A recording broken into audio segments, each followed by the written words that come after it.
All right. Welcome to another edition of Shabbat Lounge. This is Matt, And Jake here. and we are coming to you in the middle of a series, but we're glad that you stopped by. And Jake, what do we want people to do? Like, subscribe, give us the thumbs up, ring the bell, ring the dinner bell, and get all your notifications turned on so you can check out our latest content from Sabbath Lounge. Yep. And if you're brand new, you can even Google Sabbath Lounge. You'll find all kinds of information and content on various platforms. Also, we really appreciate people who leave little comments and emojis that show us that you're listening. So we have a few people that are very consistent with that. We really appreciate that. Yes, and it helps us to filter out all the bots. Yes, the bots have been overwhelming. Overwhelming. Jake, just all over us. Yeah. All right. Well, we are talking about Yeshua Hates. Jake, Part does 3. Yeshua hate? You know, hate's a strong word, Matt, but I think that we've discovered in the first 2 parts that yes, indeed, there is some things that are hated by Yeshua. Yep. We did find some scriptures that would support that. So we're going to dive into that a little bit more, and we're looking at the Nicolaitans. So here we are looking at 2 Peter 3:17. So Jake, would you read this? Yes. Ye therefore, beloved, seeing you know these things before, beware lest you also, being led away with the error of the wicked, fall from your own steadfastness. So if you remember the first couple episodes on this, part 1 and part 2, we discussed the Nicolaitans briefly, and then it would make sense to you why we jump in right here, because these people were led away from their own steadfastness with the error of the wicked, like we're describing here. And that word wicked is a thesmos, right, in the Greek. And what does that mean, Matt? One who breaks through the restraint of law and gratifies his lust. So when I read that, it sounds a lot like the man of lawlessness to me. Right. Another word for lawlessness or antinomian, someone who's against the law. Right. And it's that link between antinomianism and the Nicolaitans is that connection. Mm-hmm. Where we discussed what Tertullian had said and John Blunt and those guys. Yeah. That's right. So what does he hate? Revelation 2:6 says, but this thou hast, that thou hateth the deeds of the Nicolaitans, which I also hate. So, Jake, does Yeshua hate? He hates the deeds of the Nicolaitans. That's right. So I don't want to be a Nicolaitan. Yes. Seems like a very bad thing. Then thou mightest be hatested. Yes, thou mightest be. So he goes on in Revelation 2:12 through 13. Would you read that? And to the angel of the church in Pergamos write, these things says he which has the sharp sword with 2 edges. I know your works, and where you dwell, even where Satan's seat is, and thou and thou holdest fast my name, and hast not denied my faith, even in those days wherein Antipas was my faithful martyr, who is slain among you, where Satan dwells. So there's a couple of interesting things here where he talks about where Satan dwells. And then he says that basically in 2 places, the beginning of 13 and the end of 13. And that's often called Pergama, or the throne of Satan. So if you've never looked that up, you should look that up. There's some weird things that have happened throughout history with this, from all the way from Hitler to modern times, where people recreate this kind of scene. Right, and then those earlier writers that we talked about in the previous episodes, they tie in this Pergamos and the seat of Satan with the Nicolaitans. Yep. All right, so we continue to look at what he hates. Revelation 2:14 through 16 says, but I have a few things against thee, because thou hast there them that hold the doctrine of Balaam, who taught Balak to cast a stumbling block before the children of Israel, to eat things sacrificed unto idols and commit fornication. So hast thou also them that hold the doctrine of the Nicolaitans, which thing I hate. Repent, or else I will come into thee quickly, and will fight against them with the sword of my mouth. What is the sword of his mouth, Jake? I believe it's the word. Could you go and even say the Torah? Yeah. Yeah. Yep. So kind of the word made flesh thing. So, but definitely he continues to say, hey, the Nicolaitans, this is a bad thing. Right. And he hates them. Yep. And you'll see this over and over again. The two things that they tie to the Nicolaitans being the things sacrificed to idols and the fornication, and that being tied to Balaam and Balak. Yep. And so, what is the doctrine of Balaam? So, when you look at the word that we just saw about doctrine, it is this. And what is it, Jake? Didache, I guess. Yeah, and Didache's teaching, that which is taught, doctrine concerning something, the act of teaching, instruction. So, there's an idea that there's a doctrine, there's a teaching that came with this. And so I don't know about you, Jake, but in church tradition, did they use the word doctrine a lot? Yes. And things like, do you have sound doctrine? Right. You want And sound doctrine. and maybe we didn't understand it back then, but today, what do you kind of think of when you think, if somebody were to talk to you about your doctrine, what would that mean to you? So I would go back to Proverbs, where it says, "Your word is I give you good doctrine, forsake you not my Torah." So I would say something like that. Mm-hmm. But that your doctrine, and I would also point to Messiah, who says, "I don't come to teach my doctrine, but his who sent me." Right. So doctrine is not a bad thing in the right context, right. but probably in the context that we were taught in, doctrine was a system of beliefs that lined up with the hierarchy system that you were in. Right. And if it was a certain denomination, then there was a certain way you were supposed to think about this, whatever it is, because that's the way you defined it. Right. So it would turn into basically a church's mission statement, I guess. Yeah. So that's a little bit more about doctrine. And so, did Balaam curse the people? Yes. Yes. So he went after the youth. And Jake? Well, hang on. Oh,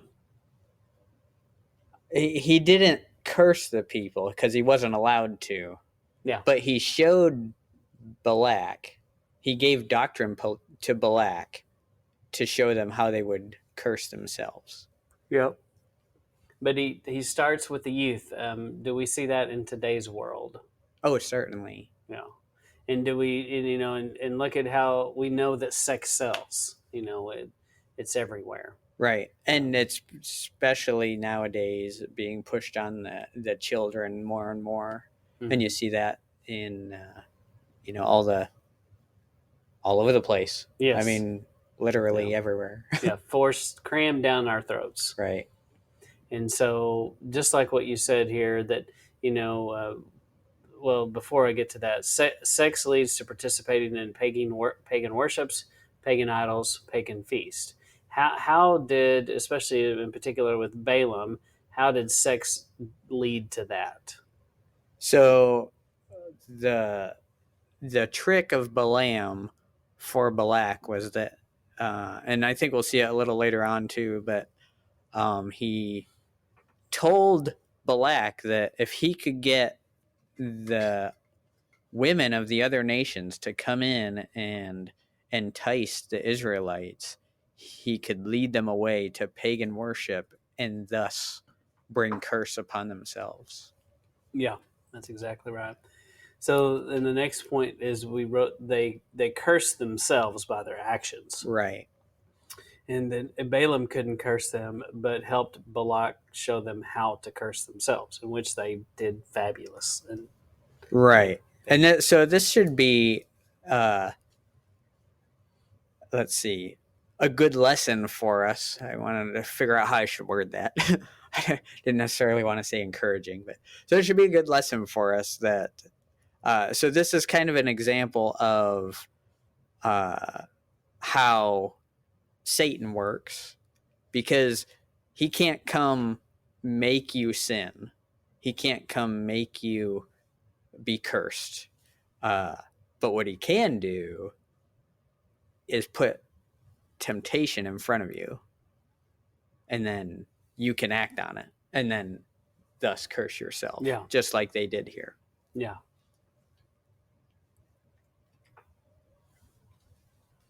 All right, so what does the word Balaam mean?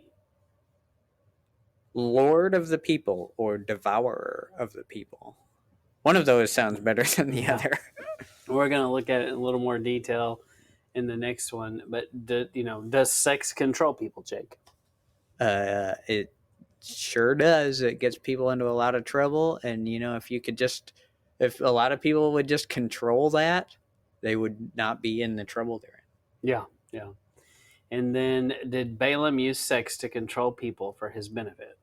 Well, he certainly profited from Balak after giving him the advice that he did. Yeah. And you have to believe that this was not the only time that they had a partnership. This probably went on, probably for a long time, I would imagine. So, but we don't know necessarily, but it makes sense. Well, once you go to someone and they pull through on something you need, you probably go back to them. Yeah, that tends to be how we are on both parties. So when you break down the word Nicolaitan, so Jake, have you ever heard of anything that sounds like Nikos?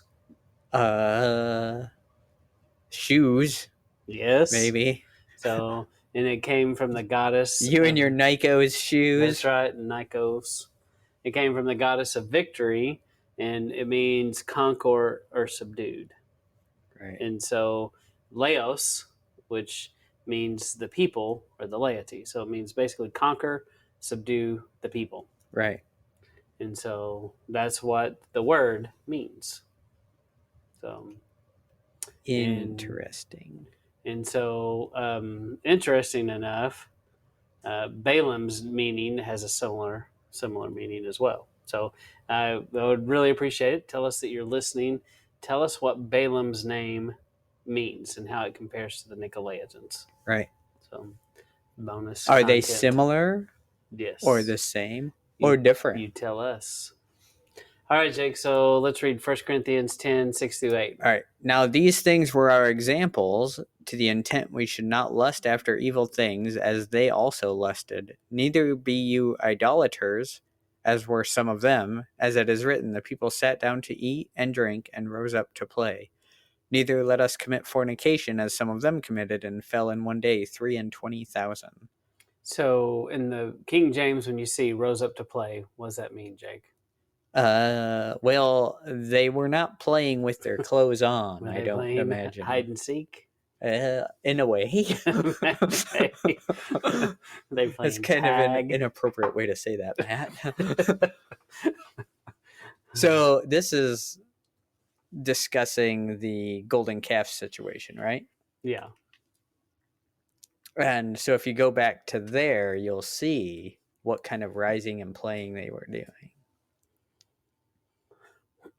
Yep, definitely not a good situation.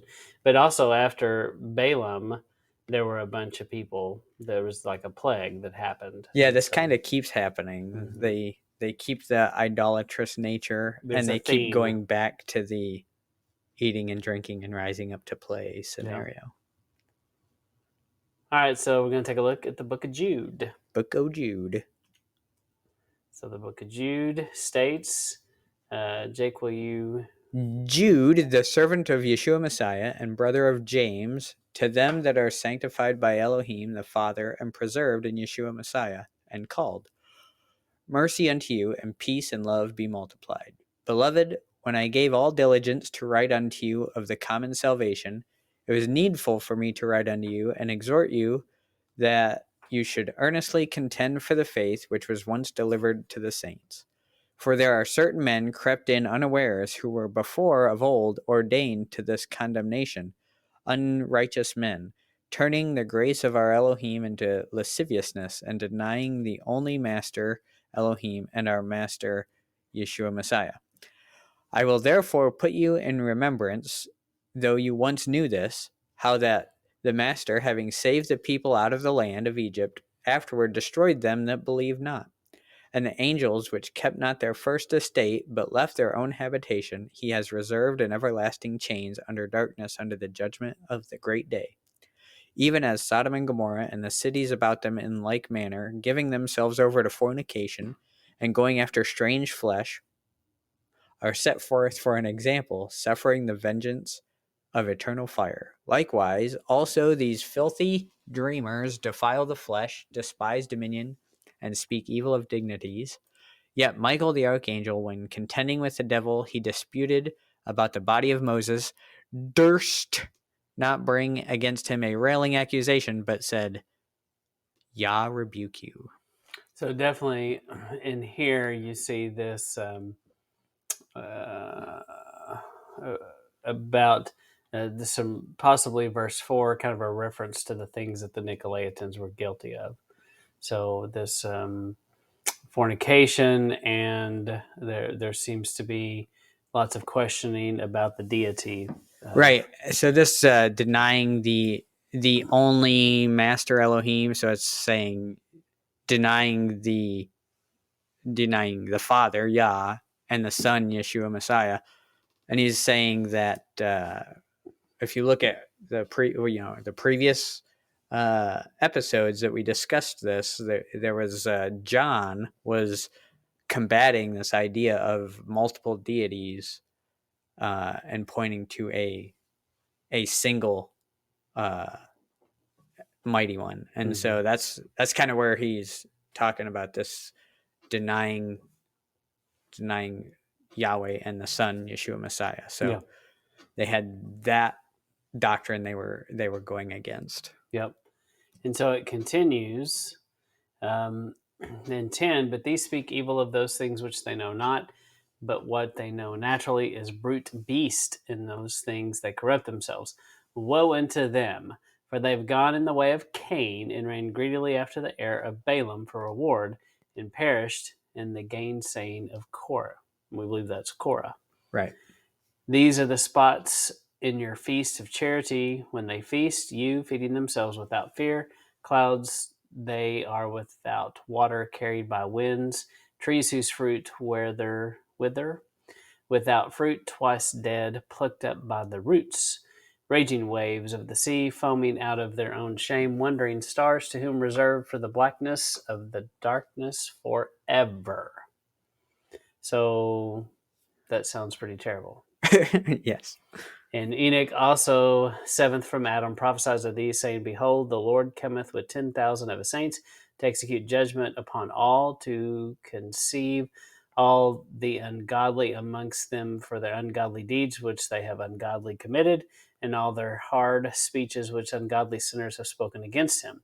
These are murmurers, complainers, walking after their own lust, and their mouth speaketh great swelling words, having men's persons in admiration because of advantage. Let's come back to that one. But, beloved, remember ye these words were spoken before the apostle of Yeshua, how that they told you there should be mockers at the last time, who should walk after their own ungodly lust.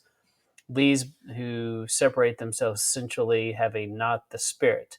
Yet, beloved, building up yourselves on the most holy faith, praying in the Holy Ghost.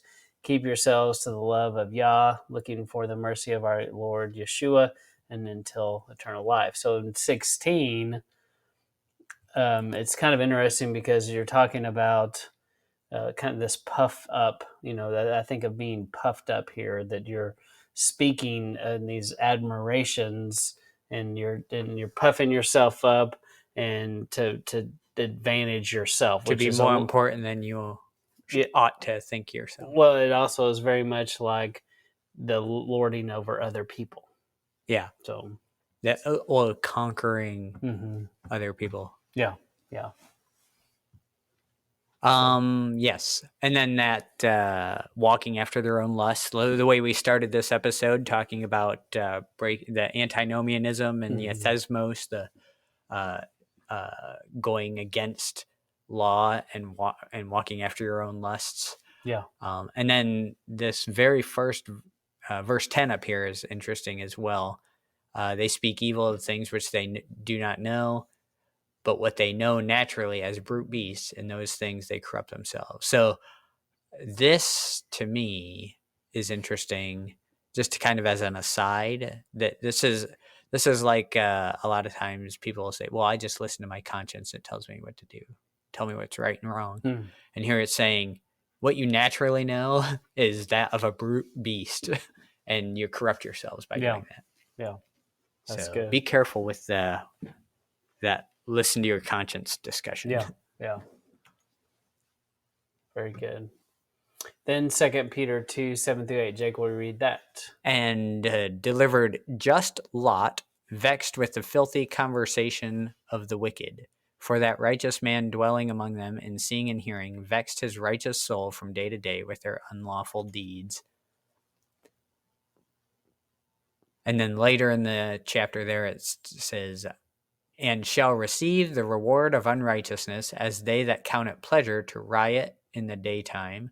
Spots they are and blemishes, sporting themselves with their own deceivings while they feast with you, having eyes full of adultery, and that cannot cease from sin, beguiling unstable souls, a heart they have exercised with covetous practices, cursed children, which have forsaken the right way and are gone astray, following the way of Balaam, the son of Bezor, who loved the wages of unrighteousness, but was rebuked for his iniquity. The dumb donkey, speaking with man's voice, forbade the madness of the prophet. So this here is pretty interesting. I mean, yeah, so they've gone astray and done the same as Balaam was teaching Balak in order to curse the Israelites. So he's talking about these people that are in love with sinning, but they're I guess you would call them people in covenant. It's the Israelites he's talking about. It's the brethren that he's talking about. Yeah, this is not like he's talking about the worldly people. Right. These are it's the people that you've welcomed into your feast days and stuff like that. So be careful. Yeah. Because it's among us. That's right. Pretty harsh words. And then Isaiah 28. So something important in Isaiah 28, we're going to point out something, but in Isaiah 28:10, for precept upon precept, line upon line, here a little, there a little. And it's this concept of gradually building the kingdom, which is kind of just a side note, but I think it's one of my favorite scriptures, so I had to point it out. But the thing we wanted to point out there was this 28:9 and 10. But whom shall he teach knowledge, and whom shall he make to understand doctrine? Them that are weaned from the milk and drawn from the breast. For precept must be upon precept. Then we just read that, but line upon line. And so this is showing the difference between Balaam's doctrine and Yahweh's doctrine. So Isaiah is saying that he's going to teach knowledge, right? People to understand doctrine, and it's going to be those that are weaned from the milk, which is Torah. Torah is the milk. It's the foundation, right? The elementary foundation of the faith.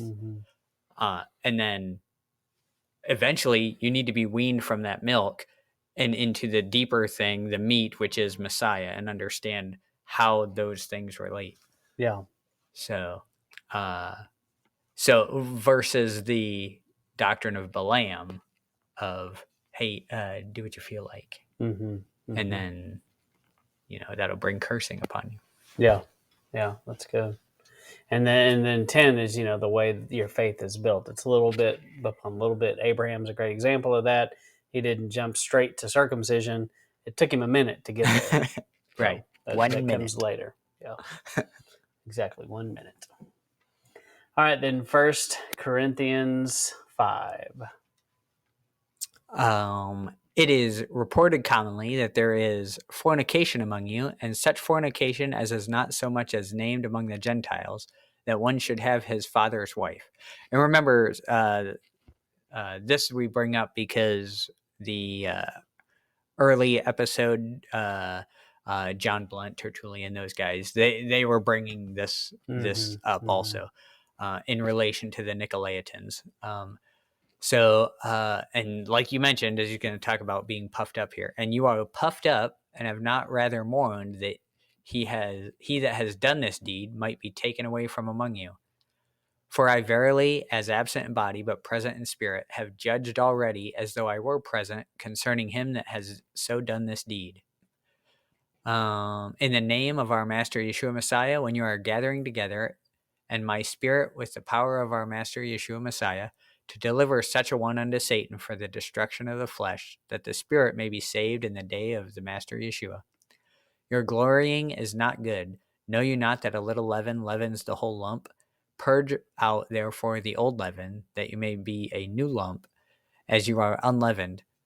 For even Messiah our Passover is sacrificed for us. Therefore let us keep the feast, not with old leaven, neither with the leaven of malice and wickedness, but the unleavened bread of sincerity and truth. I wrote unto you in an epistle, not to company with fornicators, yet not altogether with the fornicators of this world, or with the covetous, or extortioners, or with idolaters, because then you'd have to leave the world. I love the way he says that, because it's so spot on, and it's very clear what he's saying. That idea of it's your brother that you're mingling with, that you're eating with, and you're fellowshipping with. That's the guy that's going to leaven your lump because you've welcomed him into the fold. Yeah. And obviously, since we're in a fallen world, you can't just never meet someone who is a fallen person. So Yeah. So yeah, the very situation that the Nicolaitans, which is the doctrine of Balaam that carries into what the Nicholas we talked about kind of ran with in the New Testament that they're dealing with. So that he's talking about how it's infiltrating the body right here. Yeah. There's this fornication going on, and it leads to all these other bad things. And just like Isaiah 28:10, it was little by little. Yeah. It's the frog in the pot of water. It just like your faith is built little by little. A lot of times, it's also can be broken down little by little, and you compromise a little bit here, a little bit there, and pretty soon you've completely sold out. Right. To the lust of the flesh. All right, so 11 through 13. Oh, but now I have written unto you not to keep company, if any man that is called a brother be a fornicator, or covetous, or an idolater, or a railer, or a drunkard, or an extortioner, with such an one, no, not to eat. For what have I to do to judge them also that are without? Do not you judge them that are within? But them that are without, Elohim judges. Therefore put away from among yourselves that wicked person. So would you say they're judging people here? Yes, they are judging people. And it seems to be expected and commanded to do so. Right. So, definitely. But people like to say, don't judge me. Don't judge me. Then don't call me a brother. Yeah. Right? Yeah, unfortunately. Yeah. It's kind of what you're saying. Yeah. You're saying, no, I'm of the world. You can't judge me. That's true. All right, so let's look at the Nicolaitans. What are they? In the end, we are coming to the end, Jake, in more ways than one. Okay, that's true.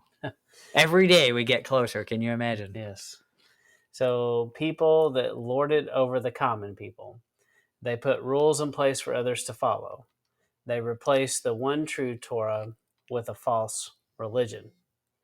And so I'm afraid that we see that in the modern church today. And many of us have left this, but you do see this in church because I don't know about you, Jake, but and church was set up where when you went, didn't you look up on the stage and you sat down below, and the people up high spoke to you and told you things, and they were supposed to be the ones in charge. Well, And they're they're elevated. so much smarter than us because they went to their learning school. That's right, the cemetery to learn about seminary. the Bible.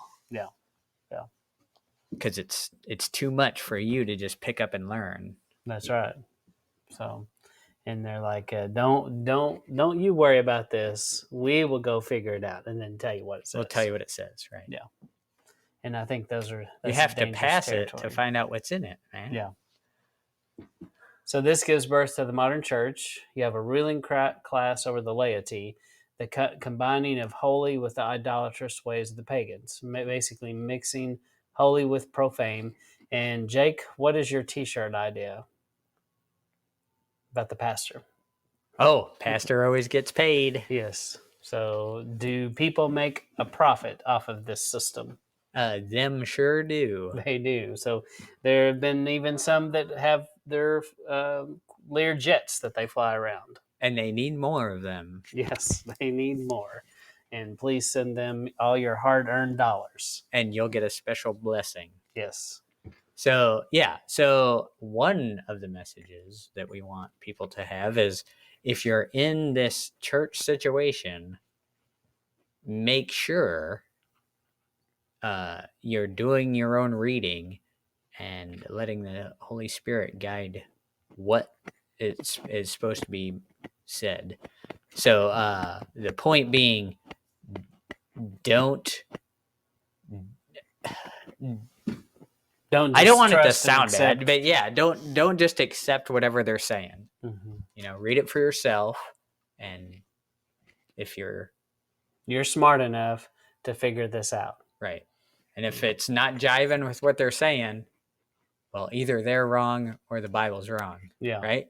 Yeah. So, but I can remember so many times it drove me crazy. I'd hear a person much older than me, 20, 30 years older than me, talk about how they couldn't teach or they just didn't understand or they'd have to go ask someone else. And, that was always confusing to me because I'm like, if you've walked in the faith for 50, 60 years, you should know some things and be able to impart.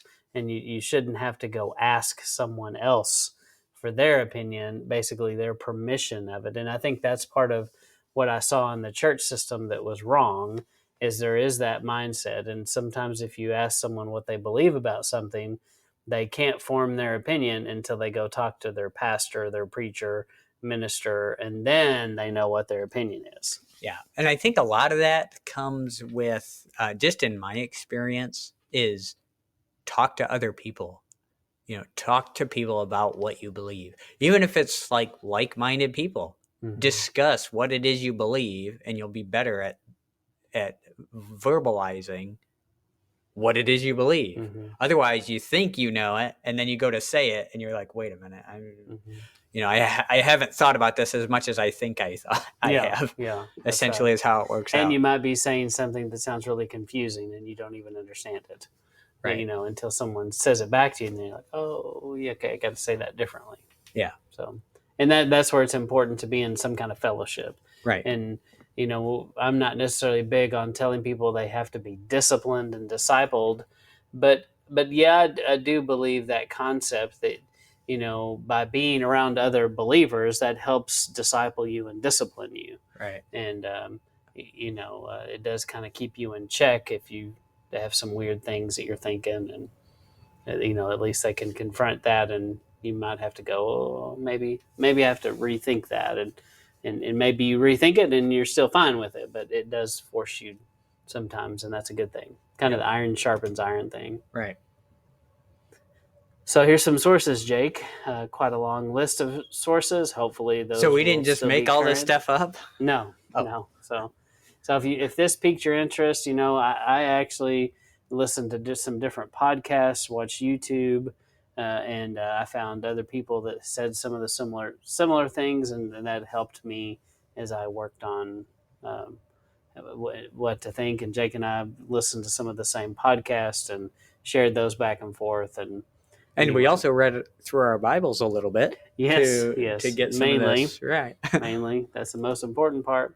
So in the end, Yeshua hates, Jake. He hates them deeds of the Nicolaitans, so make sure your deeds do not match those of the Nicolaitans. That's right. Well, and it is a scary, sobering thought to consider that the very people that Yeshua says he hates in Revelation might be the folks that go to church. And that's hard to say, and that's hard to, because I love many people that go to church, and I don't think that the people that come to my mind, they're not intentionally being Nicolaitans, and I don't know that they are intentionally doing and practicing fornication and Nicolaitism. Yes, in the way we just read, but the system as a whole does say the law's done away with. Do what you want.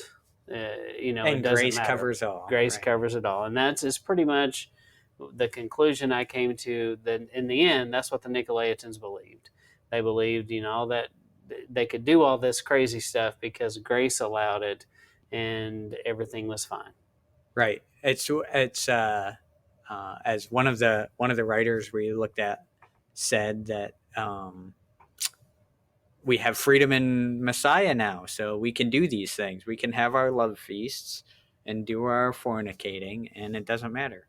Yeah. So, and like Peter warns, people will twist the truth into a way to cancel out the law and fulfill the lusts of the flesh. Yeah.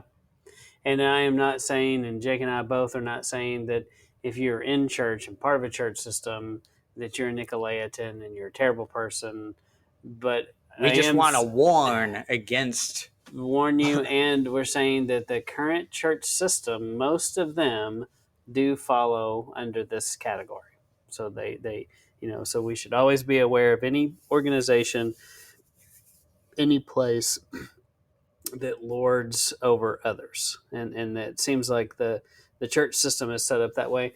But lots of things are set up that way. Look at medicine and what the world just lived through. It was Nicolaitism, and that was a form of it where there was a group of people that said, "You're going to do this," and I am the science. Yes, yeah, and so that's a version of it as well. So it's not just related to church world, but I've seen this happen at work. Yes, it's in the cult of worldlyism, if that's a word. It's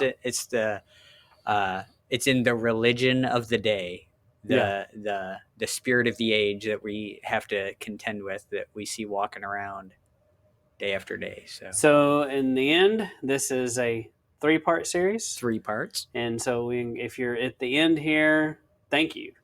Congratulations. Yes. You are in rare air, very rare air that you've made it this far, and we salute you. If you can see us right now, we are standing and giving you some kind of salute. Some kind of proper salute for your efforts.